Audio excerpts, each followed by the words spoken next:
Trish, are we starting right now? Natasha, are we starting right now? Okay, 5, 4, 3, 2. And action. Hey everyone, welcome back to Take a Paycheck. Today we have a guest, Jordan Colangelo. Jordan is here with us today to talk about his experience with being in a relationship with someone that has a rheumatic disease. So hey Jordan, really happy to have you today. Could you start off by giving us a little introduction about yourself? I'm Jordan. I'm Trisha's boyfriend of, I guess now it's like a year and maybe year and a half, year and 4 months to be exact. We're both 20. I'm same age, 2000 baby. We both go to Ontario Tech. And actually, we're both getting the same degree as well, just flip-flopped major minor. I'm a marketing major, finance minor, and Trish is the other way around. Wow, cute. Okay, that was so cringe. I won't say that ever again. So how long have you known Trish for? Because I know you mentioned dating.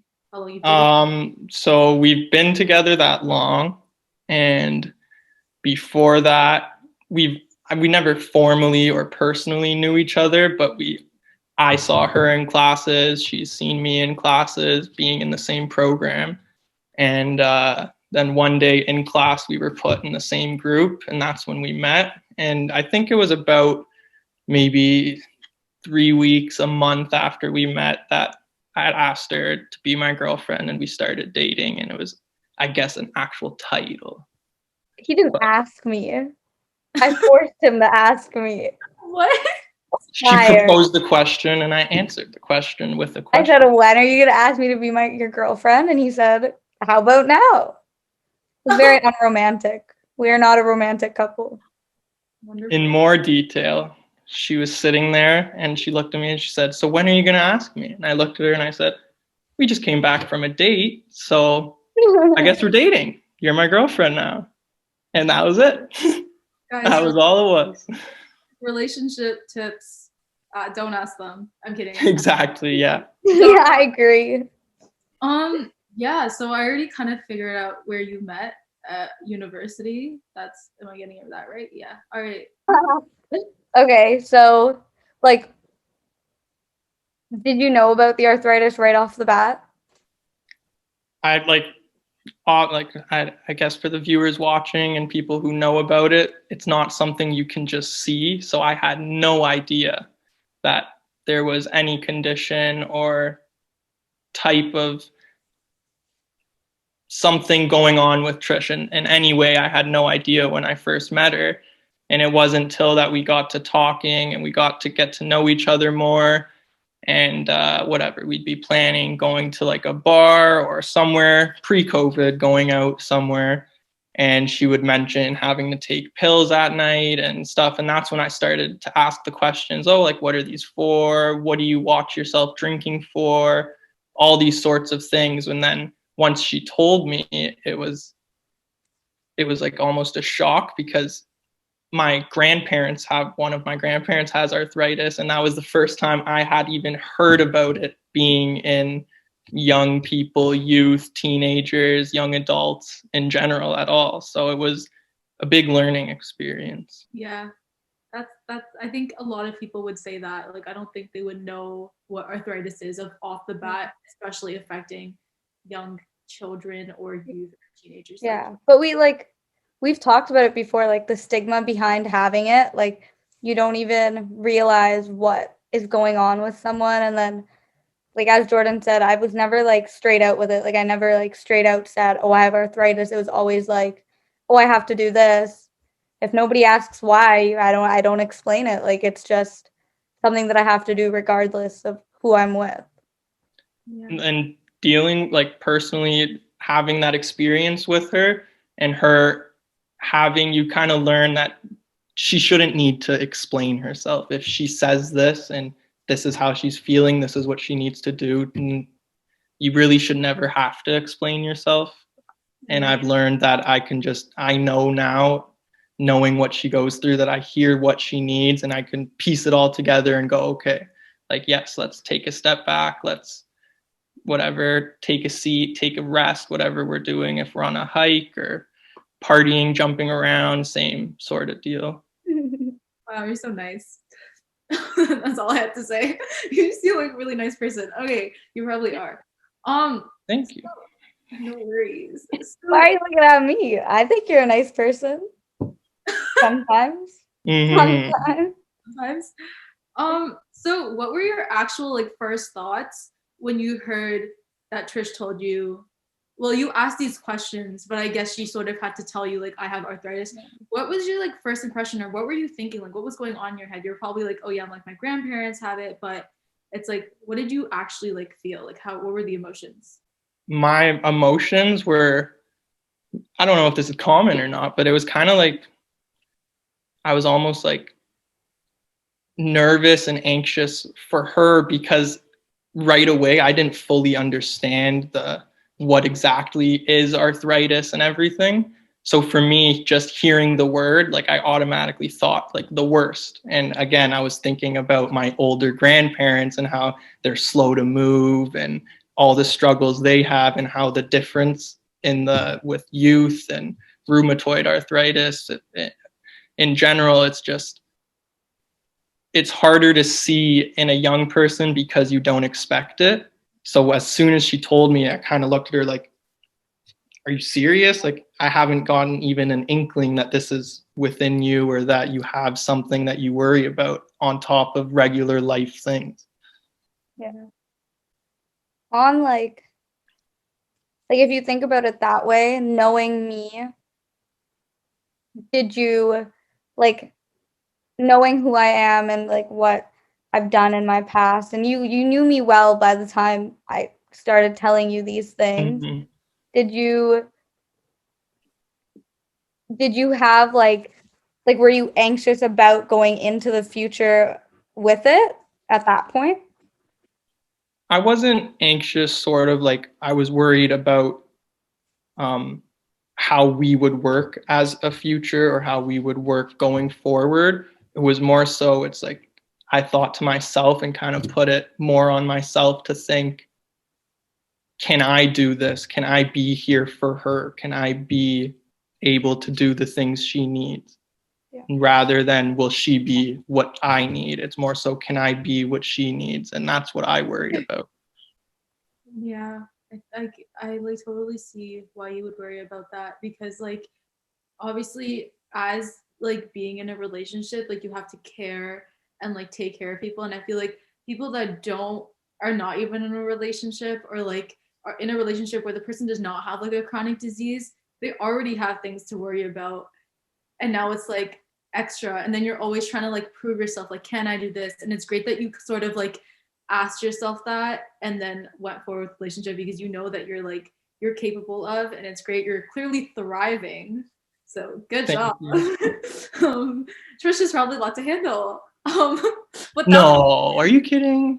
I think, but even like I think in our situation, I think we had even more of a roadblock because I don't like being taken care of. Like I'm very much a person like I take care of myself, and I'm very adamant about that. So I think that was an added roadblock because I think he always wants to help me, but I don't let him. So I don't know. I'm like that with everybody. So I feel like that was added to our roadblocks. And so Jordan, did you like feel bad about, like, you know how like Trish does not want the help, so did you feel bad at certain instances, like she doesn't want it, like what do I do, like Oh, yeah. like can you like elaborate on like how you felt? Yeah. There's been many times where she'll wake up in the morning and I'll ask, like, can we see each other today? Do you want to hang out? And she would come and drive over, and halfway through the day, whatever, she has to drive home now, or we'd be going out to eat, and she'd be complaining about her foot or her hands hurting. And I would ask, like, when did this start? And she would tell me in the morning. And I would always say to her, like, if this is the case, why do you push yourself? Like, I'm not going anywhere. You're not going anywhere. If you need this one day to just take your rest, have the day. Like, don't worry about pleasing me wanting to see you. Worry about yourself. But I feel like if I take that one day, I don't know if you feel like this, Natasha, but I feel like if I take that one day off, I'm going to become dependent on taking the one day off. And I won't be able to continue living my life like I should be able to. I think for me, like I will like I'm obviously a little bit different than Trish because Trish is not likes to be independent. I think if I am in pain, I will have that reminder from like my parents or something like just like rest or whatever. And sometimes it's like, do I really need that Tylenol? Do I like I can like survive? Do you know what I mean? Like it's totally a different situation, but like sometimes I feel as though I can skip taking that rest and then continue with my day. But if I really need that rest, then I will take it. And I know Trish is just eager to do stuff because she wants to have fun, live her life. Have to do it, I'll do it. But if I can continue on with my day as normal, then I will. Like if it's not stopping me from doing anything, I'll keep doing it. And I don't think that's a bad thing. Like, but it's definitely like when you need the help, take the help. Or Trish. Yeah. I think I've had this conversation with both of you many times. Yeah. No. I'd assume so, yeah. Yeah. Okay. Trish is just different, unique human being. I'm built different. Yeah, just built different. So, Jordan, what type of conscious changes have you made because of Trish's arthritis, if you have made any? One thing for sure is knowing Trish, especially because she doesn't like the help, because she doesn't like telling people. I actively think all the time, whether I'm physically with her or just texting or on the phone, even if it's just once a day before bed or in the morning, just always asking, how are you with how are your joints? If something was acting up the day before, I try to consciously remember to ask about it the next day and do the checkup to, one, for myself to know that she's telling me the truth, everything is okay. And the other thing is for her, because I want her to tell me without me having to ask, to just feel free to be vulnerable and say, this is how I feel right now. Okay. Yeah. So Trish, do you do that? Do you say Do I have a rebuttal to that? Is that what you're asking?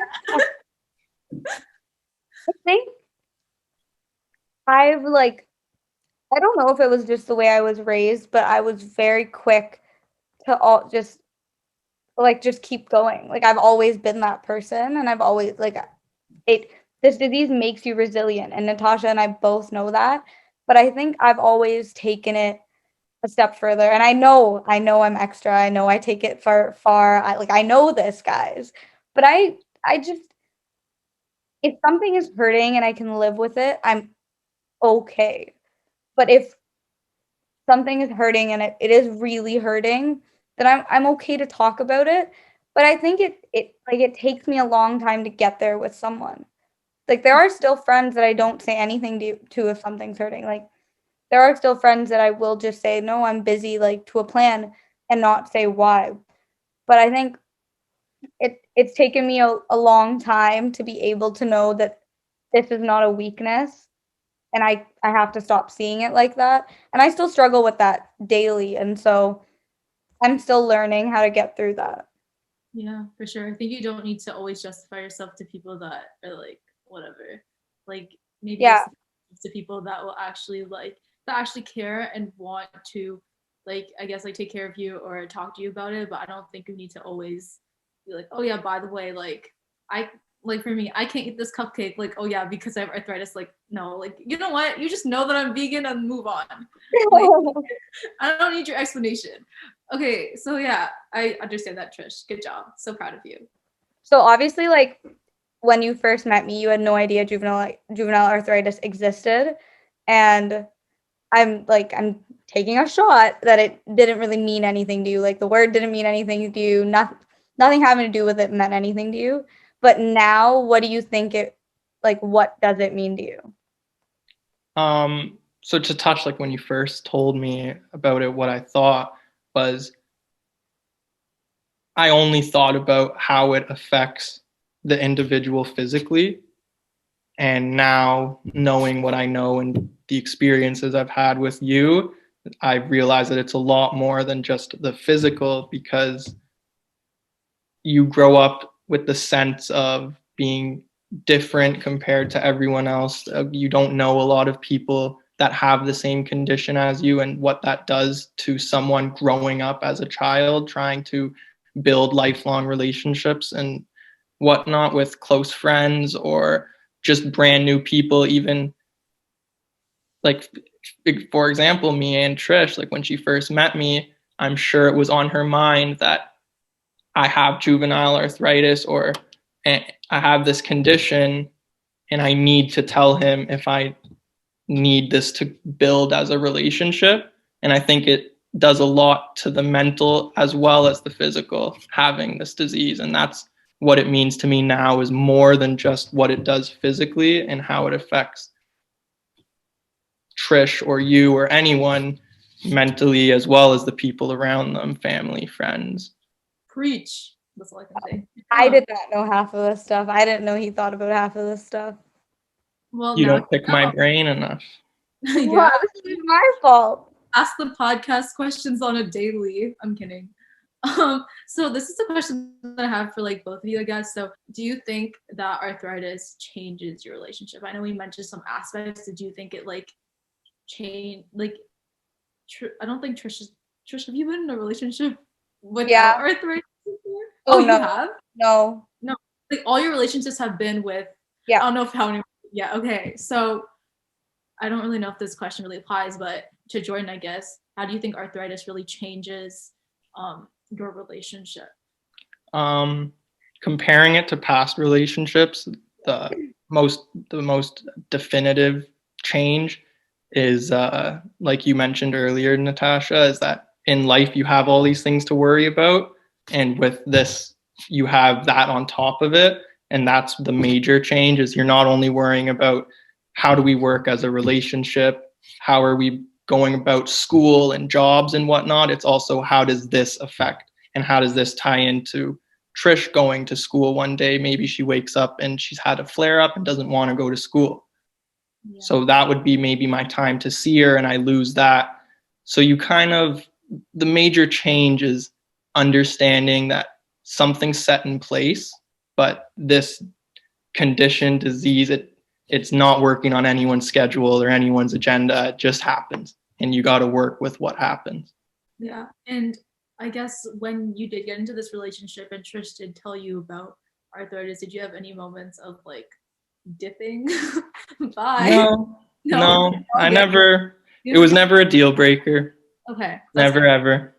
Okay, I think from my point of view, I've always been in relationships with arthritis, obviously, but I think it accelerates a relationship a little bit faster, because for us, we've had to grow up with it. So in the sense of having the disease, we're adults. Like, we know how to deal with it. We know what works for us. We know what we need to do, what we need to eat. So it accelerates being an adult. Like, we just grew up faster. But I think for someone that comes into a relationship with a disease, like with this disease, you don't necessarily realize that you have to be an adult. Like, there's no moment where you can say, like, I don't want to deal with it. I just don't care about it. There's no moment of that, because it's always there. It's always in the background. So like for Jordan coming in, it was like, I had to tell him, like, it's right off the bat that you have to tell them. And then you have to say, if you want to deal with it, stay. If you don't want to deal with it, don't. It's really like I don't know what else to tell you. And I think like I've always been in serious relationships, and I think partially because of this, because this is such a big deal in my life that I can't be on and off with people. Like, there's no, you're my boyfriend now, you're not my boyfriend now. Like, no, because that's going to stress me out and I'm going to be in pain. We're not doing that. So I think it really does just make you an adult very quickly. Yeah. So Trish, how did you feel when you told Jordan that you have arthritis? Like, what was going on in your head? Because I asked Jordan that, but what was sort of happening? Yeah, like, I think I'm very open about it, and I always have been, but I also, like, when Jordan and I met, I was 18.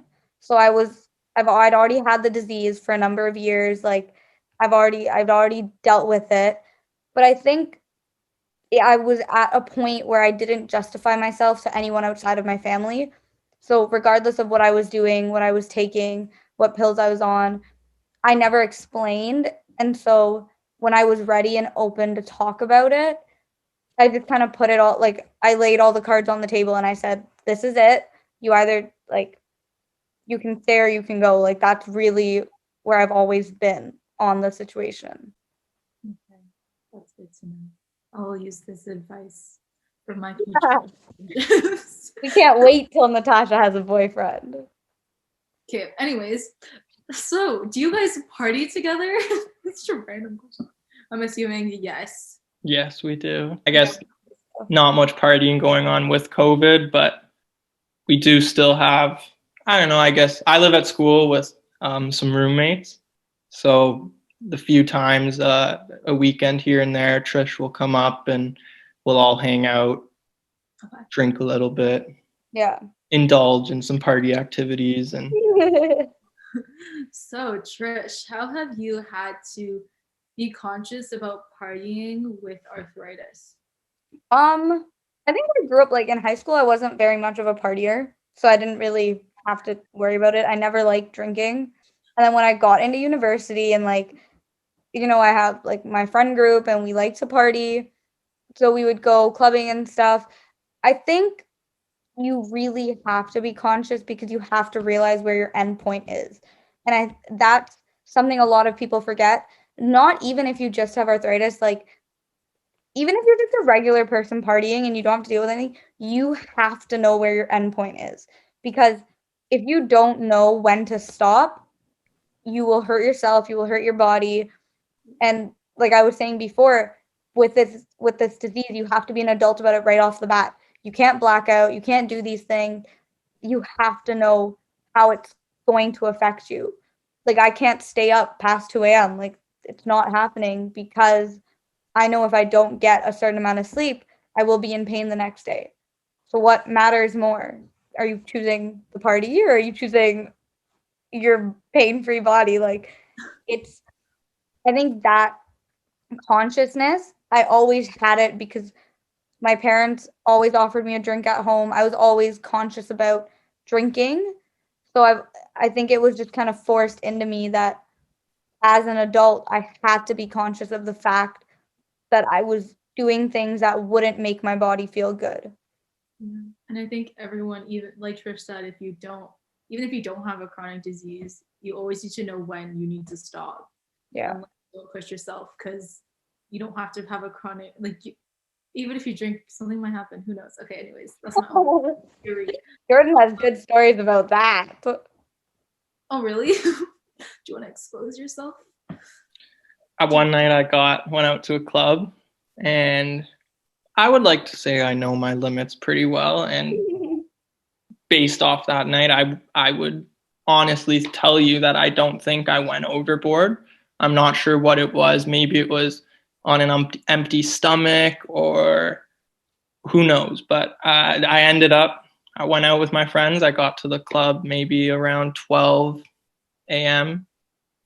And next thing I knew, I woke up at 5 a.m. in the hospital because I was kicked out of the club and someone saw me, I guess, passed out on the side of the street, and they called an ambulance, and ambulance brought me to the hospital. And it was a very big learning experience. It was very almost traumatizing because it was like, I blacked out. I don't remember anything from that night. I have no idea who I spoke to, what I did. And that's the scary part about it. But I've learned a lot, and I don't think it'll ever happen again. So. Oh, that's good. That's so scary. Definitely won't happen again. Well, see, Jordan doesn't have a chronic illness, but he knows now when to stop. Exactly. Yeah. See, so that's what I was saying. Like, as someone with a chronic illness, you can't afford to have that night because you don't know what that will actually do to you. Like, yes, you ended up in the hospital. Yes, you have to have probably an IV to get yourself sorted from the alcohol. But as someone with a chronic illness, you don't know how that drink's going to react with your stomach. You don't know what's going on with your body. So I feel like it's just even you have to take a step more because of it. Yeah. Also, like the medication interaction, that also is a huge thing. And it can obviously cause other things after that. So be Yeah. careful. That's all I can say. So when Trish, so this is like a, I don't know, I feel like this is sort of like a math question, but not really. Because you guys are the math people, not me. It's not math. I feel like I would answer this on like a test. So when Trish isn't feeling well, during a party, what do you do? Give us some like strategies, tips. Well, first off, because I know about how she worries about herself through the night, I try and be like the fun and try and take her away from that worry and like, okay, like we both know what there is to worry about, but don't let it consume your night. So when she's not feeling well, I always check in to see one, what is it? Because if it's I don't feel well, I'm nauseous and drunk, okay, then maybe we should stop drinking. But if it's late at night and her body's what's making her not feel well, then it's like, I don't care how much you drank, I don't care what you did tonight in terms of partying, like don't jeopardize yourself over having a good time. So I always try to encourage to go to bed. Go, not even if you don't want to go to bed, sit with us, but sit. Don't stand and dance around. Just sit, stay quiet, keep to yourself if you need to. And then obviously if it gets to the point where she needs to just be in a separate space away from all the crowd, then we'll go up to, if we're at my house, we'll go up to my bedroom. And if she has to go to sleep, then we just go to sleep then. And the night ends, but that's okay because we could always just have another night partying and having fun. Yeah. But I think it took you a little while to learn how to deal with that. Yes. Yeah, it did. Because I am like, I have a little slight FOMO, fear of missing out, just slightly. So when Trisha is ready for bed sometimes, I do want to keep going, but then the priority check comes in and you make the right choice. That's good. Get your priorities straight. I think everyone like has, I don't like, maybe my friends can like also agree with this, but I feel like sometimes there like have been instances where it's like Natasha can't like walk up this mountain. This is random.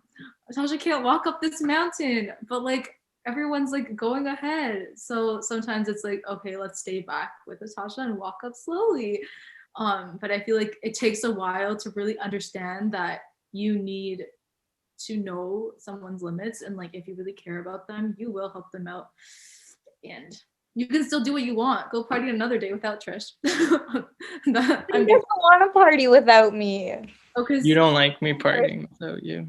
I'm a fun person to party with. No, I do. You be quiet. Do you think arthritis has revealed anything unexpected in our relationship that you may not have that it may not have revealed in your other relationships?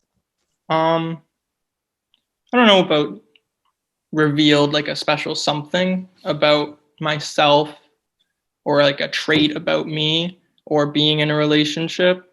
I think it's in general, it was an unexpected perspective change of seeing things through other people's eyes and how they deal with things and what they go through and how I like very evidently, if people know me and my family, and I'm a very privileged, fortunate individual to have what I have.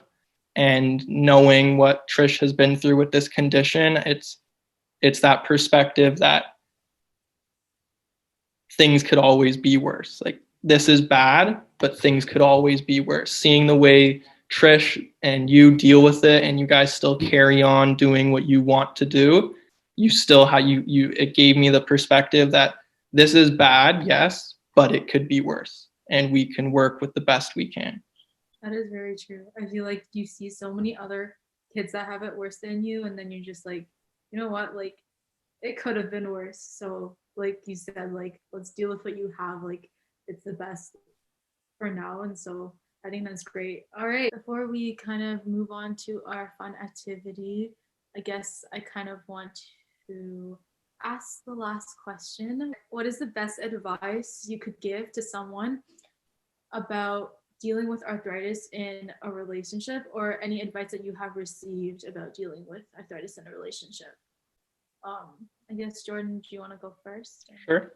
I'm not sure if it really applies because it's not really dealing with the arthritis in a relationship, but my advice would be to people going through having arthritis, is to not be scared to tell people that that's what you have, because again, it's not something that you can hide.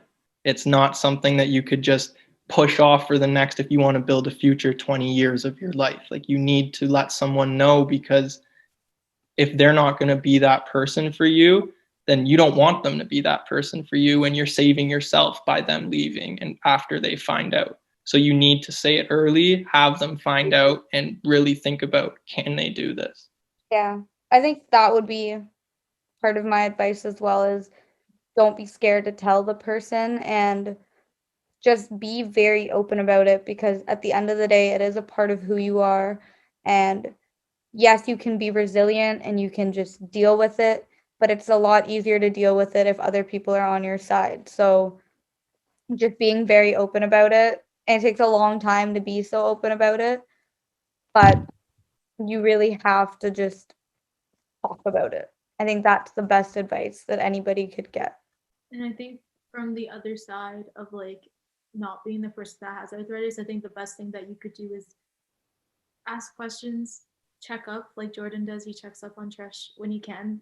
And I think that's really important, because like that way Trish feels more open to talk about things. And obviously now she is more open about it, but having someone like check up on you, or like even ask like, how are you? It's not much of a burden. Like, I think it's normal for people to ask like how you are.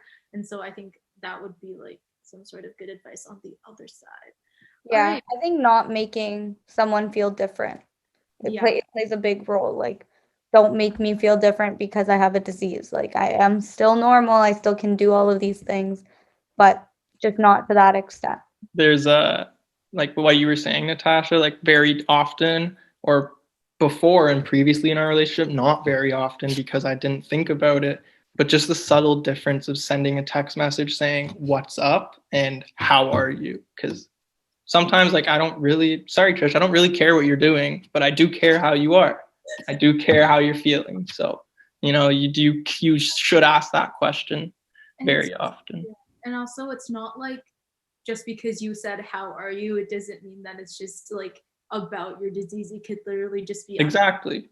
right. It doesn't make you stand out, and you do feel normal, because people should be doing that. Like, it's a normal thing to do. Yeah. All right. So we're gonna hop on to our game and activities. So good luck, Jordan. The game is called How Well Do You Know Trish? All right. So basically I will ask a question, and Trish answered these questions previously on a document that I have, and so you are going to answer the questions, and then we're gonna match it up with Trish to his answer. Okay. And see how well you do. No one's gonna cry after this. It's all good. But yeah, okay. So we're gonna start off with an easy question. Sure. Is Trish's last name? What is Trisha's last name? Peters. No, Trish, did you write your last name properly? Yeah, you did. Good. Okay. Wow. Okay, so when was Trish diagnosed with JIA? Like, date or age? Age. Oh, how old? You need to rephrase that question. Okay. Yeah. I have two ages in my mind, and I'm thinking it was I'm very confident it's 11, but if I'm wrong, it was 12. No, you're right. You're right. 11? Okay. Yeah, that's what I thought. Wow. Okay. I don't know if you'll know this, but this is all of how much you pay attention to what I do.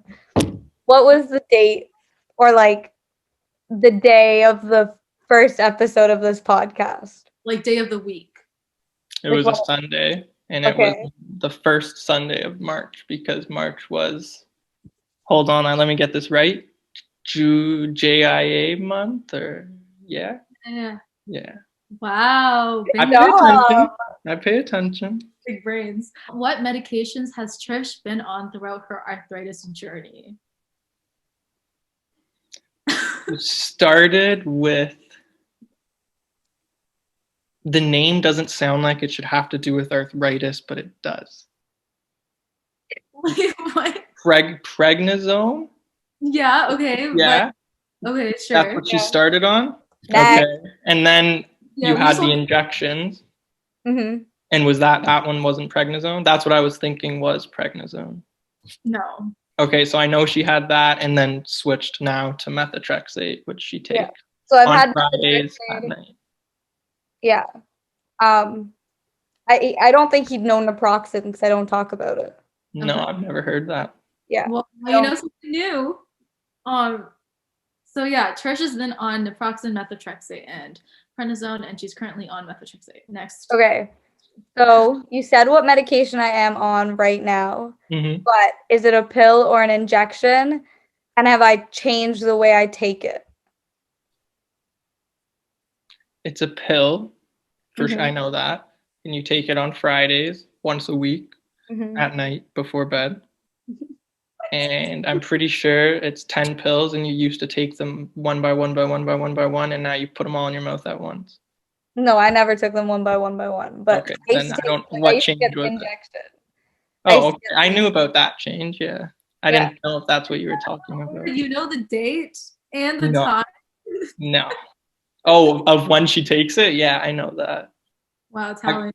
I gotta keep Very in check. committed. I agree. What was one of the worst experiences that Trish had to go through in university in terms of arthritis? He might not know this one. Just name something random. Might not be the exact. Huh. I would say I have no idea. I don't know. Coming to mind, it would be, there was a time we spent, I was over at her house sleeping over, and I was supposed to go back to my house. And it was a big deal for her because she thought it was such a prominent thing that I'd be home, that she was ready to force herself to drive home and drive me home, even though she was in so much pain. And I just told her, I said, "Are you really in this much pain?" And she said, "Yes." I said, "Then I'm not going to go home today. Sleep it off. We see how you feel tomorrow, and we decide from there." That was one of the times between us in a relationship that, I don't know, that comes to mind. Hey Trish, want to give your other example? Good job, Jordan, though. I didn't even think of that. My thing was that I'm having to keep signing the student accessibility forms. That's not fun. Paperwork's not fun. Yes. I shouldn't have to do it more than once. If they have it, then they have it. Why do I have to do it again?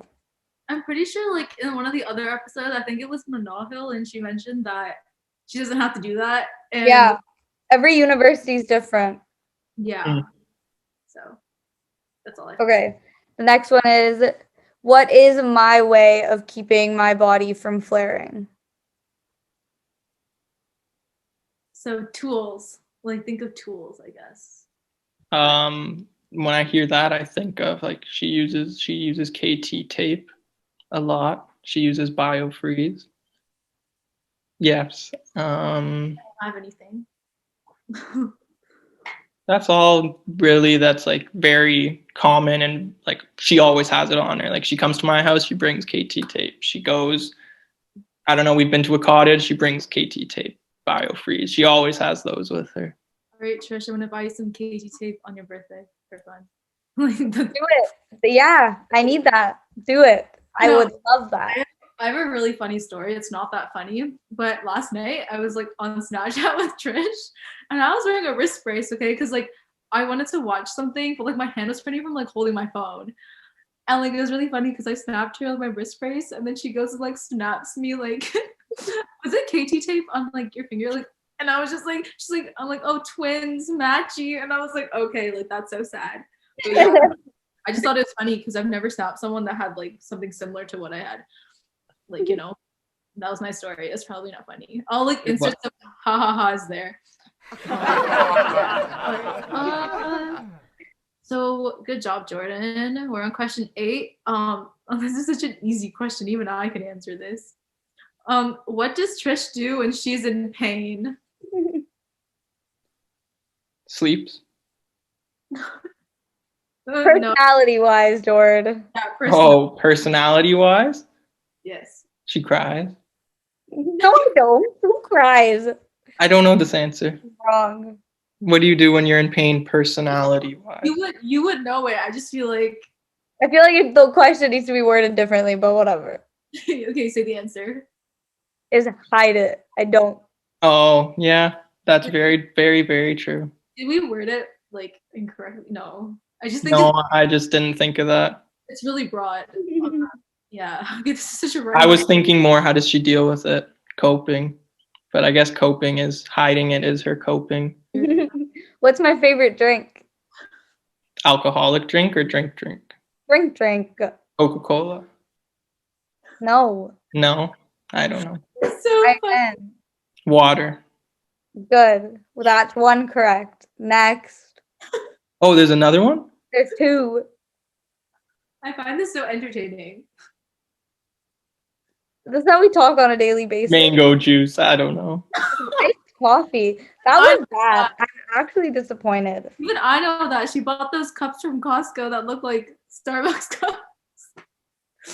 And all the times we order food, when I say we don't need a drink, we could just drink water, she gets a Coke. So that's why I said Coke for everyone. Whatever. Okay, last question. Fresh. I didn't Last know question. Coke. Okay. Do I take anything for my pain?